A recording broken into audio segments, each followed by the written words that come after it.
우리 성경 말씀 보겠습니다. 성경 말씀 마태복음 5장 13절부터 16절까지 마태복음 5장 13절부터 16절까지 함께 읽겠습니다.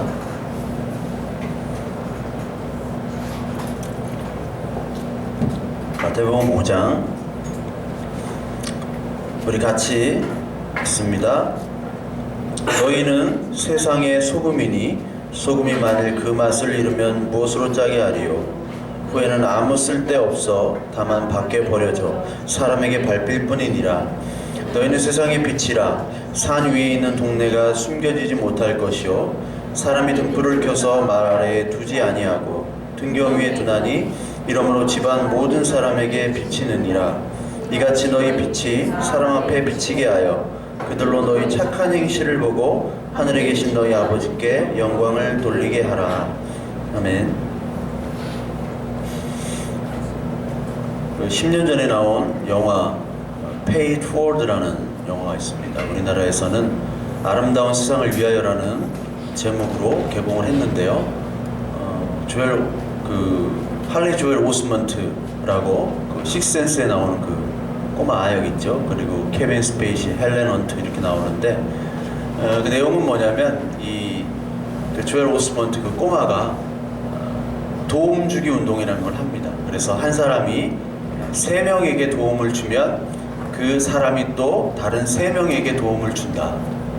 그래서 그것이 도움 주기 운동으로 전국에 확산되는 그런 내용입니다. 그래서 더 아름다운 세상을 만들자라고 하는 그런 주제를 가지고 그런 영화를 만들었고, 그 맨 마지막에는 그 남자 주인공 그 조엘 오스먼트가 결국은 그 학교에서 그 동료 좀 불량한 학생에게 칼에 찔려서 죽는 걸로 마무리가 되는데, 이 영화의 취지가 바로 아름다운 세상, 더 좋은 사회를 얘기를 하고 있습니다. 도움을 주게 되면 다른 사람에게 도움을 주고 착한 일을 하게 되면 더 아름다운 세상이 될 수 있다라는 주제가 되겠죠. 우리가 언젠가요? 여름인가요? 아이스버킷 그거 열풍이 있었죠? 아이스버킷. 근데 그 열풍이 2주가 가지 않았어요. 저도 제가 아는 분이 그 밴쿠버에 있는 분이 저한테 아이스버킷을 요청했지만 저는 정중히 거절을 했습니다. 왜냐면 그 아이스버킷이 원래 루게릭병에 걸린 환자들을 위한 거잖아요. 근데 내가 그것을 하는 것과 루게릭 환자들에게 직접적인 도움을 주는 것과 아무런 관계가 없음을 저는 알았기 때문에, 그리고 제 양심상 그거를 할 이유가 없었더라고요. 그래서 저는 정중히 거절하고 차라리 그들에게 구체적인 도움을 주지 못하는 바에 그것을 하지 말자. 이것은 분명히 유행으로 끝날 뿐이니까. 근데 뭐 한 열흘 하고서 순간 사라졌습니다. 그러니까 그런 어떠한 캠페인을 통해서 사람의 마음이 변한다던가 아니면 사회가 개혁된다던가 하는 것들은 좀 우리가 너무 이상적이지 않나 생각이 돼요. 오늘 이 성경의 말씀을 보면 오늘도 너희는 세상의 소금이니 소금이 그 짠맛을 잃으면 밖에 버려져 사람에게 밟힌다라고 했습니다. 그래서 우리가 이 말씀을 우리가 많이 들었잖아요. 너희들은 세상의 빛과 소금이다 라는 말을 많이 들었을 겁니다. 그 빛과 소금이라는 역할은 세상을 밝게 비춰주고요, 그리고 세상이 부패되지 않도록 하는 것이죠. 그 전제는 바로 세상이 지금 어둡고 지금 세상이 부패됐다라는 의미예요. 근데 가만히 보시면요, 여기는 보면은 세상의 소금이라고 그랬지 세상의 소금이 되라라고 이야기를 하질 않았어요. 그렇죠? 세상의 소금이 되어서 세상의 부패를 방지하고 너희들은 빛이 되어서 이 어둠을 밝혀야 된다. 교회가 그런 역할을 해야 되고 신자는 그런 역할을 해야 된다라고 우리는 많이 배웠습니다. 그래서 특히 여기 빛을 보게 되면 그 등불이 말 아래 두지 아니하고 등경 위에 둬서 밝게 비치잖아요. 그래서 이 말씀을 가지고 고지론의 근거의 말씀으로도 많이 쓰였습니다. 너희들이 빛이 돼야지, 세상에 영향력 있는 사람이 되어서 높은 자리에 있어야지 전도도 잘 되고 그리고 영향력도 행사해서 그리스도께 하나님께 영광을 드러낼 것 아니냐. 그래서 TV에 시상식 같은 데도 나오고 어떤 큰 행사에 나와서 이 모든 걸 하나님께 영광을 돌립니다. 그런 거 있죠? 미스코리아들이 나와가지고 하나님께 영광을 돌립니다. 뭐 운동선수들이 나와가지고 뭐 시상식 때 많이 보잖아요. 그래야 된다는 근거 구절로 우리는 많이 사용을 하고 있습니다. 그래서 어떤 우리 교회의 어떤 정체성이 바로 빛과 소금이 되어서 이 사회를 밝게 하는 것처럼 우리가 비춰질 수 있다는 거예요. 특히 맨 16절을 한번 보세요. 맨 마지막 16절을 보시면 너희 빛이 사람 앞에 비치게 하여 그들로 너희 착한 행실을 보고 하늘에 계신 너희 아버지께 영광을 돌리게 하라 라는 말이 있죠. 그러니까 우리가 착한 행실을 가져야지 사람들이 본받고 교회로 온다라는 것이죠. 오늘도 또 새로운 분이 왔잖아요. 의역이 새로 왔는데 우리 교회에 대한 이미지가 어때요? 교회란 뭐 하는 것 같아요? 좋아요? 뭐가 좋아요? 구체적으로 여자친구가 있어서 좋은 건 아닐 테고 여자친구가 좋아요? 아, 좋아요. 뭐 교회가 어떤 거 같아요? 교회는 뭐 하는 곳 같아요?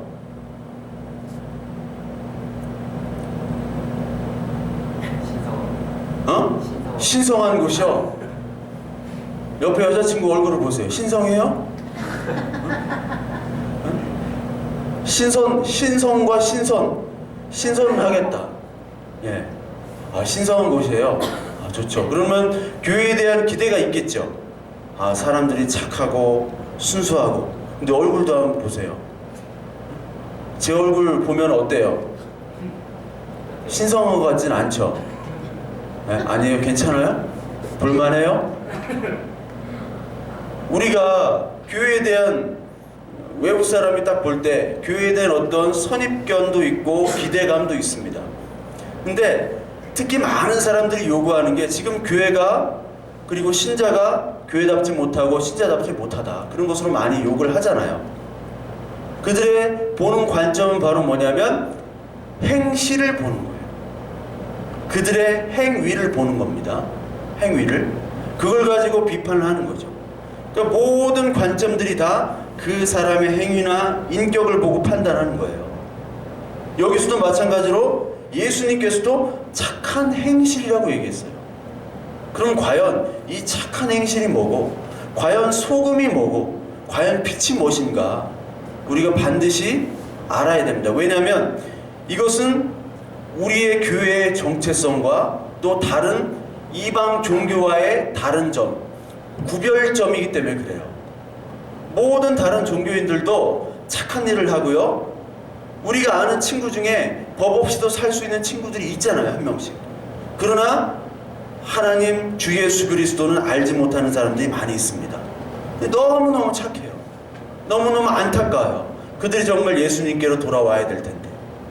그렇다면 행실로만 본다면 우리가 그들과 똑같거나 아니면 더 못하겠죠. 그러나 성경이 말하는 이 하나님의 말씀인 세상의 소금과 빛과 행실은 다르다는 겁니다. 먼저 우리 소금을 한번 보겠습니다. 너희는 소금이 되라가 아니라 소금이라고 얘기했어요. 먼저 성경에서 소금은요, 두 가지를 나타냅니다. 첫 번째는 심판을 얘기해요. 소금이 짜죠? 심판을 얘기합니다. 창세기 19장 26절에 보면 롯의 아내가 그 소돔을 돌아보죠. 돌아보고 나서 뭘로 변합니까? 소금 기둥으로 변합니다. 그리고 사무엘하 8장 13절에 보면 다윗이 에돔 사람 18,000명을 무찌르는데요. 거기 무찌르는 장소가 소금 골짜기입니다. 그러니까 소금이라는 것이 패하는 심판의 장소가 되겠죠.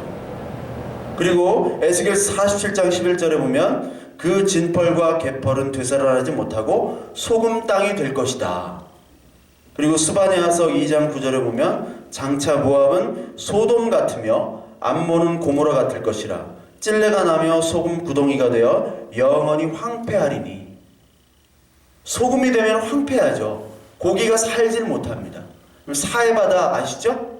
사해바다는 해저 400m입니다. 밑에 있어요. 그 호수가 해발인데 해발 마이너스 410m에 있습니다. 그 사해가 뭡니까? 죽음의 바다잖아요. 왜요? 소금이 많기 때문에. 즉 심판과 멸망을 얘기합니다. 그리고 소금은 동시에 뭐냐면 언약을 얘기해요. 특히 오늘 우리 본문의 말씀에 본 거는 너희는 세상의 소금이다라고 할 때는 이 소금이 바로 언약의 말씀을 얘기하는 거예요. 레위기 2장 13절에 내 모든 소재물에 소금을 치라. 내 하나님의 언약의 소금을 내 소재에 빼지 못할지니 내 모든 예물에 소금을 드릴지니라. 그리고 출애굽기 30장 35절을 보면 소금을 쳐서 성결케 하라라는 말씀이 있어요. 소금을 쳐서. 그리고 민수기 18장 19절에는 정확하게 나옵니다. 이스라엘 자손이 여호와께 거제로 드리는 모든 성물은 내가 영구한 몫의 음식으로 너와 내 자녀에게 주노니 이는 여호와 앞에 너와 내 후손에게 영원한 소금 언약이라. 자, 소금 언약이라고 얘기했어요. 역대하 13장 5절에 보면 여호와께서 소금 언약으로 이스라엘을 영원히 다윗과 그의 자손에게 주신 것을 너희가 알 것 아니냐. 자, 소금은 제사에 들어가고 동시에 소금은 영원한 변하지 않는 언약이라고 얘기했습니다. 즉 너희는 소금처럼 부패하지 않는 사람이 되라라는 것이 아니라 너희는 이미 소금이고 빛이라고 말씀을 하신 거예요. 그것이 뭐냐면 너희 안에는 그리스도가 변함없는 언약이 너희 안에 지금 존재하고 있다라는 말씀이에요. 그 소금 언약이라는 것이 그 언약의 실체이고 변함없는 말씀 대신 그리스도를 나타내는 것이 소금이고 빛이라는 것이지 우리가 소금이 되고 우리가 빛이 된다는 얘기가 아니에요. 우리 오늘 찬양도 했잖아요. 우리가 얼마나 무능력하고 우리가 얼마나 죄가 많습니까? 우리가 간다고 부패가 방지가 돼요? 그렇다고 한다면 이 많은 교회, 우리나라에 10만 교회가 넘게 있습니다. 편의점이 2만 5천 개예요. 우리나라에 편의점이 2만 5천 개인데 편의점에 4배가 교회가 있어요. 대단하죠? 그렇다면 그 많은 교회가 있다면 이 사회는 부패하지 않아야겠죠? 바닷물에 소금 염도가 3%예요. 3% 가지고 바닷물이 정화되는데 우리는 얼마나 많습니까? 우리는 어떤 정화할 힘이 없어요. 사회를 개혁한다고요? 개혁할 능력도 없고 힘도 없는 존재가 바로 우리인데 우리가 소금이 되고 우리가 빛이 된다고요? 우리가 가는 곳이 다 빛이 돼요? 저는 좀 빛이 되더라고. 좀 빛나더라고 이게. 근데 다른 사람은 다 어두워. 응? 나만 빛나. 빛이 안 돼요. 빛은 바로 요한복음 1장에 나와 있는 대로 빛은 바로 그리스도입니다. 소금 역시 그리스도의 언약이에요.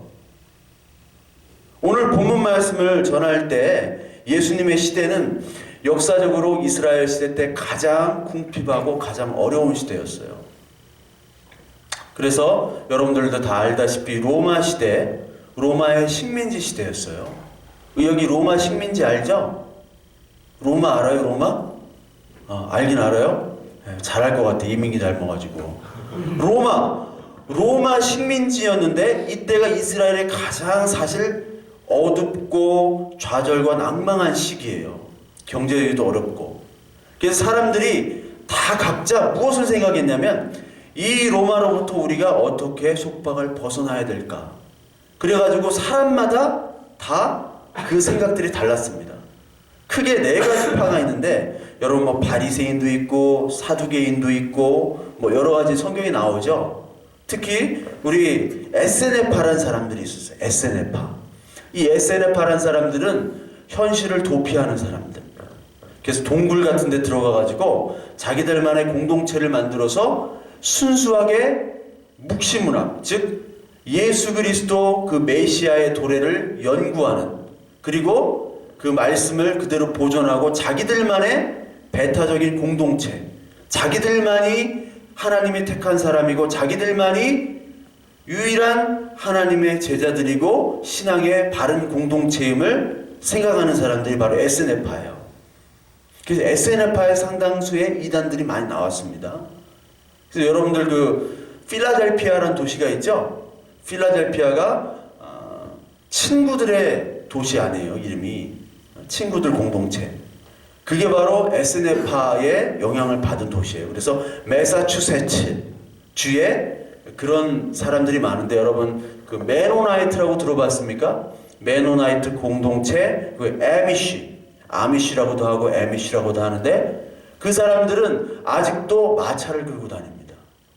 지금도 전기를 안 켜요. 지금도 그래요. 애들은 한 20명씩 나요. 생기는 대로 나.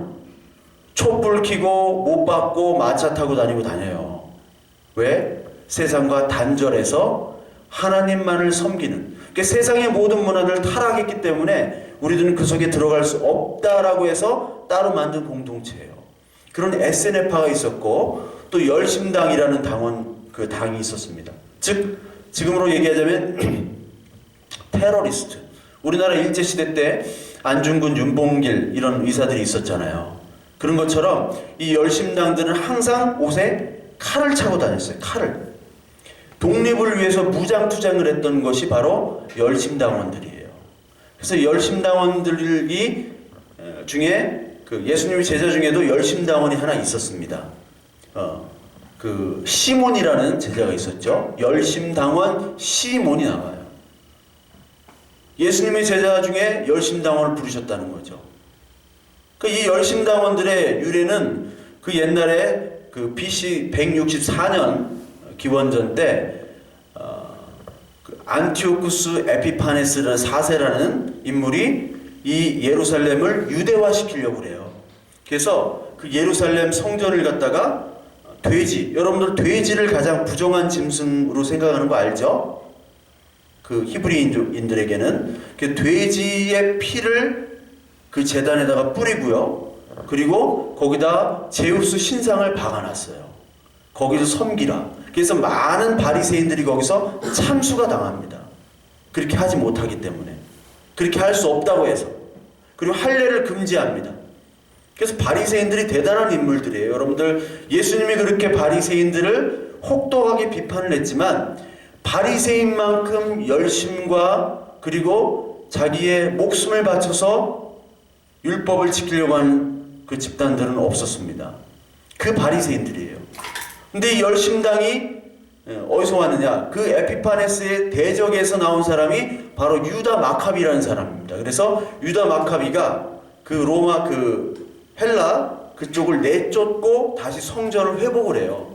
그게 BC 164년에 이루어지는데 그거를 성경에서 요한복음에 수전절이라고 합니다. 히브리어로는 하누카라고 그래요. 하누카. 제가 그 부에노스아이레스에 가니까 유대인들이 1월 초에 하누카를 지키더라고요. 하누카의 절기와 크리스마스의 절기와 같습니다. 여러분, 하누카와 크리스마스 절기가 같아요. 그렇다고 크리스마스가 하누카에서 유래한 건 아닌데 같아요. 거의 시기가 비슷합니다. 수전절은 유대인들에게 지금 성전의 회복의 장소고 절기이기 때문에 지금 가장 중요한 6월절 이상으로 중요해요. 왜냐하면 지금 이 유대인들은 뭐를 회복하려고 그래요? 성전을 회복해서 솔로몬 성전을 직접 지으려고 지금 다 계획을 해놓고 있는 거예요. 단지 짓지만 못해. 그 자리에 지금 뭐가 들어가 있어요? 모스크가 들어가 있잖아요. 예루살렘에 이슬람 모스크. 그거를 부시고 솔로몬을 지면 이제 예수님이 온다는 거예요. 유대인들은. 아직까지 그런 착각에 빠져있는 사람이 유대인들입니다.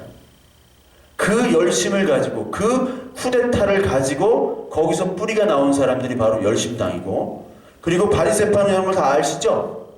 율법을 너무 문자적으로 막 지킨 거예요.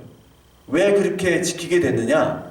왜냐하면 우리가 그 바벨론의 포로와 페르시아 포로기를 거친 것이 바로 제사를 똑바로 지키지 못하고 율법을 준수하지 못해서 하나님께서 형벌을 주셨다. 그래서 우리는 앞으로는 더 열심히 지키겠다고 하는 것이 바로 바리새인들이었어요. 하나님이 명령하지도 않은 것들을 가지고 자기들이 만들어서 지킨 것이 바로 바리새파였고, 사두개파는 그 영혼과 천사와 부활을 믿지 않죠. 내세를 믿지 않습니다. 현실적인 로마와 결탁한 정치 귀족 집단이 바로 사두개인들이었어요. 그러니까 이 네 집단이 서로 자기들이 옳고 자기들이 하나님이 기뻐하는 집단들이고 자기들 방식을 통해서 하나님께서 역사하실 것이다라고 다 착각을 하고 있는 거예요. 지금 경제적으로 궁핍하지만 이런 혼란기, 어떤 게 어떤 건지를 모르는 거예요. 어떤 게 맞을까? 이것이 맞을까? 저것이 맞을까? 일반 서민들은 몰라요. 그 혼란기 속에 지금 빠져 있는 겁니다. 그래서 골로새서 2장 8절에 보면 누가 헛된 철학과 속임수로 너희를 사로잡을까 주의하라. 이것은 사람의 전통과 세상의 초등학문을 따름이요 그리스도를 따름이 아니니라. 특히 바리새인들은 본문 말씀처럼 이 세상의 소금과 빛이 되기 위해서 노력했습니다. 뭐를 지킴으로 말미암아? 율법을 지킴으로 말미암아. 그렇게 지키면 이제 예수 그리스도 메시아가 오셔서 우리를 축복해 주시고 로마의 압제로부터 벗어나게 하시는 그러므로 말미암아 다윗의 왕국이 다시 회복되겠다는 것을 생각하고 이렇게 열심히 지켰어요. 근데 이런 열심히 지키는 것들을 하나님께서는 기뻐하십니까? 기뻐하신다고 안 하셨어요. 우리 이사야서 1장을 한번 볼까요? 이사야서 1장 11절부터 14절까지 한번 보겠습니다. 이사야서 1장 11절부터 14절까지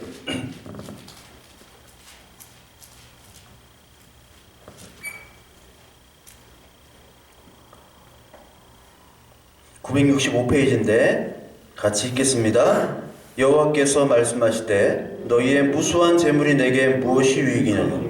나는 수량의 번제와 살찐 짐승의 기름에 배불렀고 나는 수송아지나 어린 양이나 순염소의 피를 기뻐하지 아니하노라. 너희가 내 앞에 보이러 오니 이것을 누가 너희에게 요구하였느냐? 내 마당만 밟을 뿐이니라. 헛된 재물을 다시 가져오지 말라. 분향은 내가 가증히 여기는 바요 월삭과 안식일과 대회로 모이는 것도 그러하니 성애와 아물러 악을 행하는 것을 내가 견디지 못하겠노라. 내 마음에 너희 월삭과 정한 절기를 싫어하나니 그것이 내게 무거운 짐이라. 내가 지기에 곤비하였느니라. 네가 마당만 밟으면서 헛된 재물을 가져오는, 마음을 없고 이런 재물만 드리고 예배만 드리는 것이 이제 나에게는 무거운 짐이래요. 피곤하대요. 지겹대요. 이제 가져오지 말라고 그러시는 겁니다. 그러니까 자기들의 종교적인 열성과 행위들을 하나님이 기뻐하시는 줄 알고 열심에 열심을 더하고 규정에 규정을 더해서 덕지덕지 붙였는데 하나님의 말씀은 그것이 아니라고 평가함에도 불구하고 이 바리새인들은 평생 하나님의 말씀을 연구함에도 불구하고 그것이 하나님이 기뻐하시는 줄 알고 착각했다라는 거예요. 그러니까 열심히 자기들의 행위들을 덧붙이는 것이 하나님이 기뻐하시고 자기들의 의를 쌓고 하나님이 축복받는 비결이라고 생각했다는 거죠. 성경은 이사야서 64장 6절에 무릇 우리는 다 부정한 자 같아서 우리의 의는 다 더러운 옷 같으며 우리는 다 잎사귀같이 시들므로 라고 말씀이 하죠. 우리는 부정한 자이기 때문에 우리의 의는 다 더러운 옷입니다. 그리고 말라기서 1장 10절에 보면 만군의 여호와가 이르노라 너희가 내 제단 위에 헛되이 불살하지 못하게 하기 위하여 너희 중에 성전문을 닫을 자가 있으면 좋겠다 라고 말씀을 하시는 거예요. 계속 드리면서도 하나님의 말씀, 하나님의 언약인 소금을 빼고 제사를 드리고 있다는 것을 하나님께서는 지적하고 계시는 거예요. 너희는 소금인데 소금을 가지고 예배를 드리는 것이 아니라, 즉 예수 그리스도의 말씀과 언약을 가지고 드리는 것이 아니라, 믿음을 가지고 드리는 것이 아니라, 너희들은 너희들의 행위와 너희들의 자랑으로 지금 예배하고 제사하고 있구나. 그 구약에서 계속 이야기를 하는데도 불구하고 그 하나님의 말씀을 공부하는 이 바리새인과 서기관들은 아직까지 깨닫지 못한다는 겁니다. 그것을 하나님께서는 지금 통탄하고 계시는 거예요. 하나님께서 원하시는 제사는 뭐냐? 온전한 제사죠. 지금 저와 여러분들이 예배를 드리는 예배는 무엇을 근거로 드립니까? 우리 열심을 가지고 드리는 것이 아니죠. 무엇을 근거로요? 그리스도께서 우리를 위해 죽으신 그것을 가지고, 그 언약, 그 소금을 가지고, 변함없는 소금을 가지고 드리는 것이죠. 히브리서 10장 14절에 보면 그가 거룩하게 된 자들을 한 번의 제사로 영원하게 온전케 하셨느니라. 우리가 거룩한 것이 아니라 예수 그리스도께서 영원한 제사로 한 번의 드림으로 말미암아 우리가 거룩하게 됐다는 거예요. 예수님이 빠진 소금, 예수님인 그 빛이 빠진 예배는 하나님이 받질 않으시는 것인데, 우리는 자꾸 인간의 손, 재주, 재능으로 우리는 자꾸 드리려고 하는 것이죠. 그것이 바로 가장 가증스러운 겁니다. 정작 하나님을 믿는 믿음은 없으면서도 우리는 하나님의 이름을 너무 자주 불러요. 은혜라는 단어를 너무 많이 씁니다. 하나님이 하셨습니다. 하나님이 우리를 인도하십니다. 하나님이 하시면 합니다. 하지만 우리 마음속에 정말 하나님을 사랑해요? 하나님의 언약의 말씀이 우리에게 있습니까? 없음에도 불구하고 하나님을 부르짖는 것 자체가 바로 가장 가증스러운 것이에요. 호세아 6장 10절에 보면 내가 이스라엘 집에서 가증한 일을 보았나니 거기서 에브라임은 음행하였고 이스라엘은 더럽혀졌느니라. 가증한 얘기를 하고 있는 거예요. 여러분, 그 히스기야의 아버지가 무슨 왕입니까? 히스기야의 아버지? 이거는 거의 잘 모를 거예요. 아하스 왕입니다. 아하스 왕이 있었고 히스기야 왕이 있었고, 히스기야 왕의 아들이 므낫세가 있었는데, 히스기야는 참 의로운 왕이었잖아요. 다윗만큼이나 훌륭한 왕으로 평가받는데 요 아버지와 아들은 아주 개차반이에요. 그러니까 여러분, 아유 그 사람 믿음 좋아? 목사 아들이야, 이거 다 믿지 마세요. 장로님, 아니 본인이 믿음이 좋아야지, 본인이 예수 믿어야지. 아니 그 사람은 신앙은 어때요? 아버지가 목사인데 아무 관련이 없어요. 아버지 목사 알잖아요. 목사 아들 중에 훌륭한 분들도 많지만 아닌 분들도 있는 거예요. 성경에 그렇게 돼 있는데, 이 아하스라는 그 히스기야 아버지가 그 아수르의 신전을 벤치마킹을 합니다. 그래서 그 성전에다가 리모델링을 해요. 외부. 그러니까 우리 교회에 뭐를 갖다 놓느냐, 이 막 문수보살, 관세음보살 막 보살상을 막 놓고 가운데 또 십자가 놓고 막 이렇게 예배를 드리는 거예요. 제사를 드리고. 그것이 가증한 짓이라는 거예요. 그때는 우상 어떤 상이 있었지만 지금의 가증한 것은 뭡니까? 상은 없어요. 우리가 하나님의 이름은 부르지만 그 하나님이 전혀 다른 하나님, 우리가 원하는 하나님, 내가 바라는 하나님을 가지고 그 이름을 부른다면 그것이 바로 가증한 짓이라는 거예요. 그것이 가장 가증한 짓이라고 얘기하는 거예요. 바리새인이 바로 그랬다는 겁니다. 바리새인이 대단한 사람들이에요. 목숨을 바칠 수 있어요, 우리가? 네? 여기 예배드리면 다 죽여버려 하면 우리가 나부터도 안 올 거야. 근데 예배드리면 죽여 했는데도 와서 목을 내놓고 오는 사람이 바리새인들이었어요. 그러니까 함부로 무시하면 안 돼요. 우리가 바리새인 욕하면 안 돼요. 우린 그럴 수 없어요. 인간적으로는 그래요. 인간적으로는. 그런 바리새인들이 지금 하나님이, 예수님이 그들을 고소하죠. 참소합니다. 어떻게 참소해요? 그들의 위선을 지적합니다. 여러분, 인간이 가장 참지 못하는 게 뭘까요? 배고픔도 참을 수 있지만, 참지 못하죠.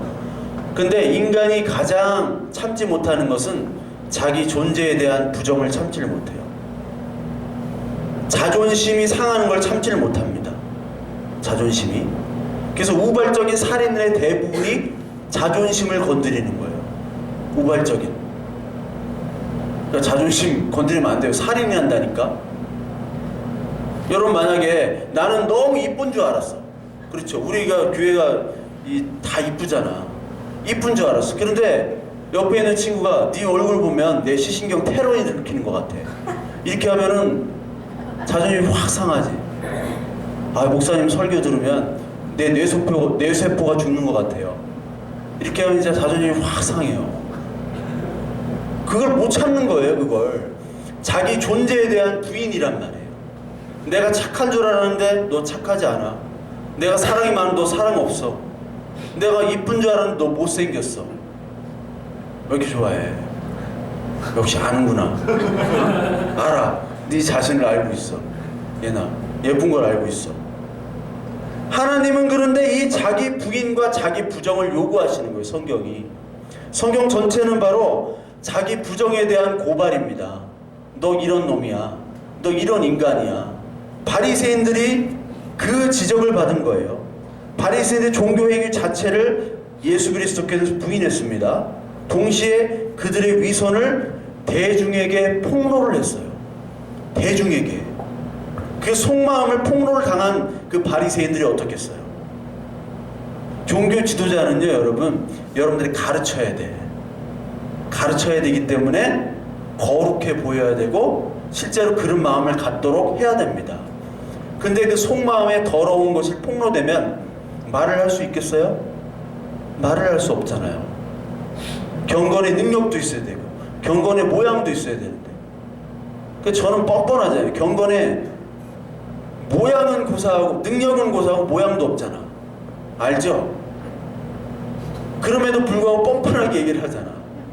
근데 이 바리새인들은 어때요? 종교 지도자들은 그런 모습이 있어야 됨에도 불구하고 예수님이 고소를 하는 거예요. 어떻게 고소하느냐? 마태복음 23장 한번 볼까요? 마태복음 23장 23절부터 제가 읽어보겠습니다.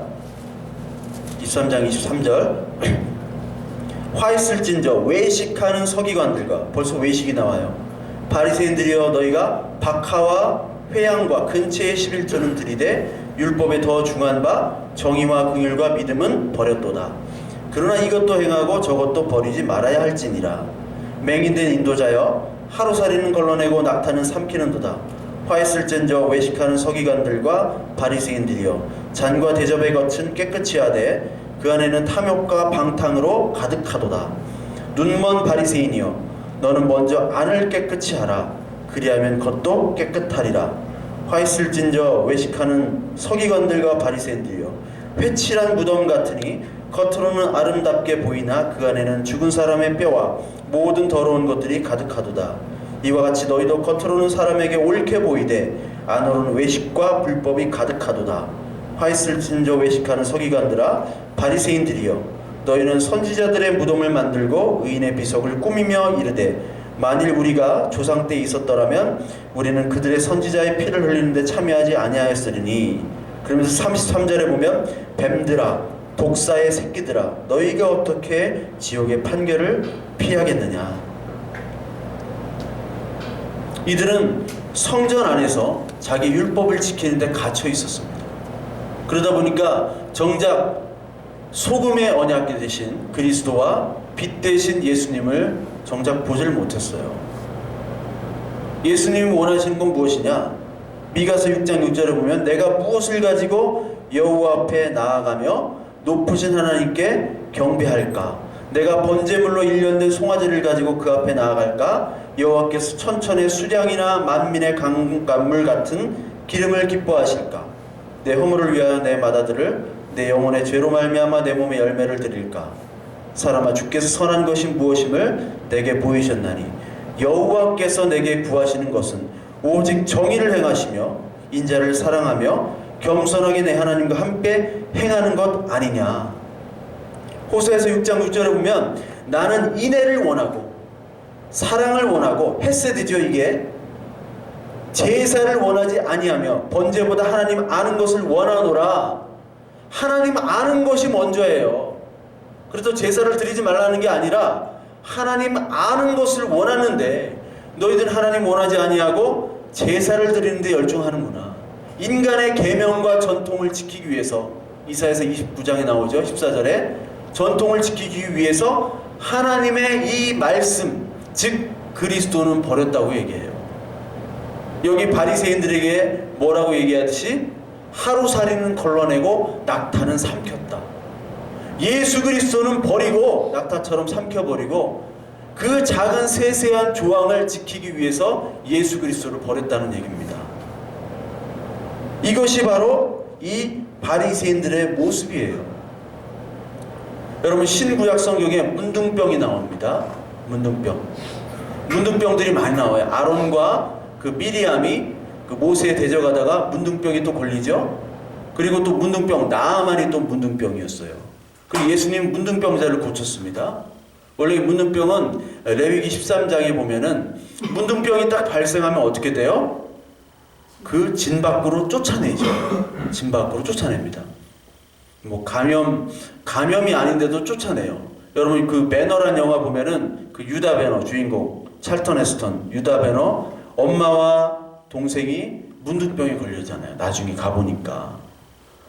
가보니까 그 귀족이었던 엄마와 그 동생이 문둥병 환자가 돼가지고 동굴에서 이렇게 쫓겨나가 살고 있어요. 문둥병이라는 건 뭐냐면 사실 인간의 실존을 얘기하는 거예요. 하나님의 진에, 하나님의 함께하는 그 진에 거하지 못하는 인간의 실존. 문둥병은 자기가 병에 걸렸음에도 불구하고 아파요, 안 아파요? 살이 썩어 들어가는, 떨어져 나가는데 아프지 않는 거예요. 너희들이 죄가 내 살을 썩게 하고 결국 죽게 하는 것임에도 불구하고 너희들이 깨닫지 못하는 인간 실존을 문둥병으로 얘기하고 그 문둥병자를 치료했다는 건 뭐예요? 우리 인간의 죄와 사망을 건져주시는 바로 예수 그리스도의 은혜를 예표하는 겁니다. 그 문둥병이. 근데 오늘 바리새인들이 문둥병을 가지고 있음에도 보고 나는 건강한 사람이야 라고 얘기해요. 예수님은 건강한 사람을 부르러 왔습니까? 아니면 병든 자를 부르러 왔습니까? 병든 자를 부르러 왔는데 나는 병이 있습니다. 주님 고쳐주세요 하는 사람이 하나님이 좋아하는 기뻐하는 사람인데 이 바리새인들은 그러지 못했다는 거예요. 마태복음 8장 2절 한번 보겠습니다. 마태복음 8장 2절 문둥병을 고치는 하나님 예수 그리스도를 나타내는데 8장 2절에 보면 한 나병 환자가 나와 절하며 이르되 주여 원하시면 저를 깨끗하게 하실 수 있나이다 하거늘 예수께서 손을 내밀어 그에게 대시며 이르시되 내가 원하노니 깨끗함을 받으라 하시니 즉시 그의 나병이 깨끗하여진지라. 한 나병 환자가 나왔습니다. 주여 원하시면 저를 깨끗하게 하실 수 있습니다. 주님 저는 능력이 없습니다. 저는 아무것도 모릅니다. 그러나 고침받을 자격도 없지만 오직 주님께서만이 고칠 수 있으면 내가 압니다. 그래서 내가 나왔습니다. 하는 자에게 예수님 뭐라고 합니까? 내가 원한다. 깨끗함을 받으라. 예수 그리스도 외에 구원받을 이름이 없음을 고백하는 자가 바로 의인이에요. 그것을 하나님이 원하시는 거예요. 우리가 이 성경을 볼 때 전체적인 삶을 볼 때 그것을 원하는 겁니다. 우리가 빛을 얘기할 때 옳은 행실을 보고 사람들이 온다고 했죠. 아까 우리 본문에서 옳은 행실이 계시록 19장 8절에 뭐로 나옵니까? 옳은 행실 세마포 옷이 바로 성도들의 옳은 행실이라고 나와요. 옳은 행실은 우리가 어떠한 일을 해서 옳은 행실이 될 수가 없어요. 성경 그걸 지적합니다. 예수 그리스도의 세마포 옷, 그 흰옷, 피로 씻은 그 흰옷만이 우리의 옳은 행실이라는 겁니다. 우리가 어떤 행위를 해서 행실, 옳은 행실이 될 수가 없고 예수 그리스도께서 덧붙여지는 은혜로 말미암은 행실이에요. 그래서 우리가 예수 그리스도를 믿어서 죄를 안 짓습니까? 짓지요. 그럼에도 불구하고 요한일서 5장에 보면 사망에 이르는 죄가 아닌 사망에 이르지 않는 죄를 짓는다고 나와요. 우리 다음 시간에 좀 배워야 될 텐데, 사망에 이르는 죄와 사망에 이르지 않는 죄가 있습니다. 그거 다음 시간에 할 거예요. 우리는 죄를 져도 하나님께 너 죄 아니야 라고 심판을 하신다니까요. 우리 이사야서 6장 한번 봅시다. 이사야서 6장 한번 봅시다. 6장 하면은 여러분 뭐 너무나 잘 아는 말씀입니다. 이사야서 6장. 하나님이 이사야를 선지자로 부를 때 어떻게 부르냐? 6장 974페이지입니다. 구약성경 6장 제가 읽습니다. 그때 그 스랍 중 하나가 5절부터 읽을게요. 그때 내가 말하되 화로다 나여 망하게 되었도다. 나는 입술이 부정한 자요 나는 입술이 부정한 백성 중에 거주하면서 만군의 여호와이신 왕을 배웠음이로다 하였더라. 그때 그 스랍 중에 하나가 부젓가락으로 제단에 잡은 바 핀 숯을 손에 가지고 내게로 날아와서 그것을 입술에 대며 이르되 보라 이것이 내 입에 닿았으니 내 악이 제하여졌고 내 죄가 사여졌느니라 하더라. 이 이사야가 그 천사를 딱 보니까 이 하나님의 영광이 가득하잖아요. 그래서 보니까 나는 망하게 됐다. 나는 화로다. 나는 죄인이다. 나는 지옥에 갈 수밖에 없다. 나는 거룩한 자가 아니기 때문에. 난 입술에 부정하다라고 고백하니까 그 천사 중에 하나가 제단은 바로 그리스도의 희생을 얘기하잖아요. 제단에서 잡은 그 숯을 가져다가 입을 갖다 대요. 입을 지진 거야. 말 못하게. 딱 붙었죠. 딱 붙으면서 뭐라고 얘기합니까? 내 악이 제하여졌고 내 죄가 사여졌느니라. 야, 너 말하지 마. 너 자격 없고 너 죄인인 거 다 알아. 네가 하는 모든 행위들은 다 걸레 같은 거야. 더러운 옷이야. 내가 아니까 이제 그만 하고 입을 지주고 네 죄 없어 라고 선포하는 거예요. 그러니까 이사야가 뭐라고 얘기해요? 8절에 뻔뻔하게 그러면 내가 여기 있나 나를 보내소서. 아니 좀 전까지는 자격 없어요. 내가 말 안 돼요. 나는 망합니다 하고 이렇게 하니까 나를 보내주세요. 이게 바로 신자의 뻔뻔함입니다. 신자의 뻔뻔함. 이 뻔뻔함을 가지고 나아가는 사람이 바로 의인인 거예요. 이 뻔뻔함을 가지고. 근데 세상은 그걸 몰라요. 세상은 자기가 쌓은 공로를 가지고 나가겠다는 거예요. 어떻게 그런 일이 있어? 어떻게 그렇게 뻔뻔할 수가 있어? 아니라니까요. 우리는 뻔뻔해야지 의인이라니까요. 그러니까 이 바리새인들은 절대로 의인이 될 수가 없는 사람들이에요. 왜요? 이 뻔뻔함이 없어. 뻔뻔하면 자기가 얼마나 죄인지를 깨닫고 그 하나님의 은혜만 간구해야 되는. 나는 지금 나를 고쳐주고 나를 건져줄 사람이 없어요. 나를 보호해줄 사람이 없어요. 주님 한 분만이 보호해줄 수 있는 참 신랑입니다. 고백하는 사람이 바로 의인인데 바리새인들은 그럴 수가 없잖아요.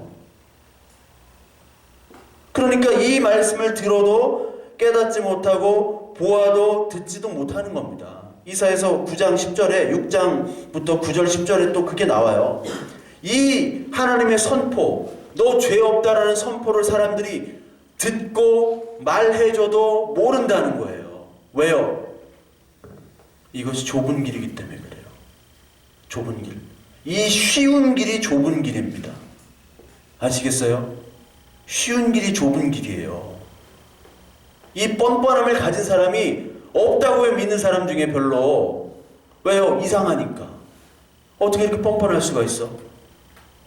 그것이 좁은 길이에요.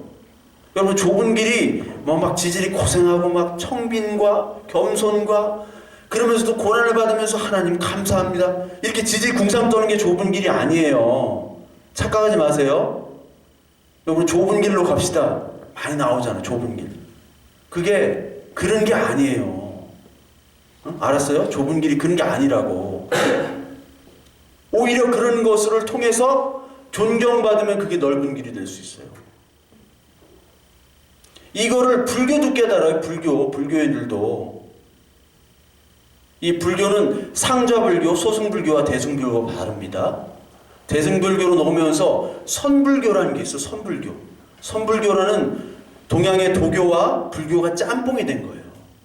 그래서 선불교에 우리나라 3대 고승이 있어요. 그 원효대사는 잘 알죠? 원효도 그렇고 또 경호 스님이라고 있어요. 그리고 진묵 스님, 이런 세 사람이 3대 고승인데, 특히 뭐 원효대사 같은 사람들도 원래 중은 결혼 안 하잖아요. 근데 통일신라에 도움이 되고자 어떤 아들을 낳아요. 설총이라는 아들을 낳아. 파기승이야 이거는. 완전 이단이야. 근데 고승이에요. 경호 스님이라는 사람은 더한 사람이에요. 경호 스님이 최근 사람입니다. 1912년에 죽었으니까. 근데 경호 스님 일화가 뭐냐면, 이 사람이 같이 그 시주를 하잖아요. 시주를 하면 쌀을 이렇게 받잖아요. 그 쌀자루가 무거웠어. 제자가 쌀자루가 무거워서 못 들고 가는 거야. 막 너무 힘들다고. 그러니까 이 경호 스님이 유부녀를 막 추행을 해. 추행을 하니까 남편이 쫓아올 거 아니에요. 잡으려고. 그럼 일행이니까 같이 도망가잖아. 막 쫓아오니까 막 정신없이 도망가는 거예요. 절까지 도망갔어. 야, 무겁디 안 무겁디? 하나도 안 무거워요. 봐라, 그럼 술과 고기를 좀 가져오도록 하라. 술, 고기. 문둥병에 걸린 여자들하고 많이 같이 동침을 했어요. 경호 스님은. 그리고 그런 기행들을 일삼았어요. 왜요? 이 선불교로 가면요, 선과 악의 구분이 없습니다. 아름다움과 추함도 없어요. 나도 없어. 모든 게 다 구분이 없어요. 결국은 아무것도 없다는 거예요. 그게 공사상인데, 근데 그것도 지가 정하는 거예요. 지가. 이게 비슷하잖아요. 우리도 예수 그리스도를 믿으면 인간의 선악 구분이 없어지는 거예요. 그렇죠? 선악은 누가 판단하는 거예요? 하나님이 판단하는 거예요. 아름다움, 추함, 우리 인간이 판단하는 거예요. 아름다움, 추함. 다 흙으로 돌아가는 존재잖아요. 근데 아름다움과 추함을 인간이 판단하는데, 그리스도만이 선악을 판단하잖아요. 미추를 판단하고. 불교도 똑같아요. 근데 결론은 우리는 하나님의 절대 주권이지만, 그들은 지가 신이 돼가지고 지가 선악을 판단하는 게 아니라 지가 선악을 구분을 안 해. 지가 하나님이 되는 거예요. 그것이 이단이죠. 근데 그 과정은 비슷해요. 그러니까 불교도 어떻게 보면 거기까지는 아는 거예요. 이것이 얼마나 의롭지 못한 행위인지. 그러니까 자기가 의롭고 멋있고 겸손하고 그렇게 하나님을 위해서 열정적으로 애를 쓰는 것이 얼마나 헛됨임을 스님들도 안다는 거예요. 스님도. 그런데 누구는 몰라요? 정작 하나님의 말씀을 열심히 연구하고 공부하고 헌신하고, 바리새인들은 계획을 딱 세웠어요. 하루 일과가 딱 있어요. 계획이 있어. 계획이. 그 사람들은 몇 시에는 몇 시 기도 딱딱딱딱. 얼마나 멋있고 얼마나 계획적이고 얼마나 열성적으로 하는 사람이에요. 근데 그것을 그리스도는 다 헛된 것이라고 부정하는 겁니다. 즉 우리의 구원은 그런 행위로 일어나는 것이 아니라 오직 예수 그리스도의 믿음으로 일어나는 것이다. 그것만을 고백하기 위해서 너는 문둥병자다 라고 선포할 때, 그렇습니다, 주님이 원하시면 저를 고칠 수 있습니다 라고 오늘 고백하는 사람이 바로 믿음의 사람이고, 오늘 소금의 언약을 가진 사람이고 빛과 소금이 되는 사람입니다. 그것을 몰라요. 누가 몰라? 하나님의 자녀라고 생각하는 사람들이 몰라요. 신약시대 때도 그렇고 지금도 그렇고. 그렇다면 우리의 행위와 우리의 계획과, 그럼 우리가 범죄해도 괜찮습니까? 하나님이 다 판단하신다는데? 그거는 다음 시간에 우리 말씀을 전하도록 하겠습니다. 자, 우리 찬양 한번 하고 우리 기도하겠습니다.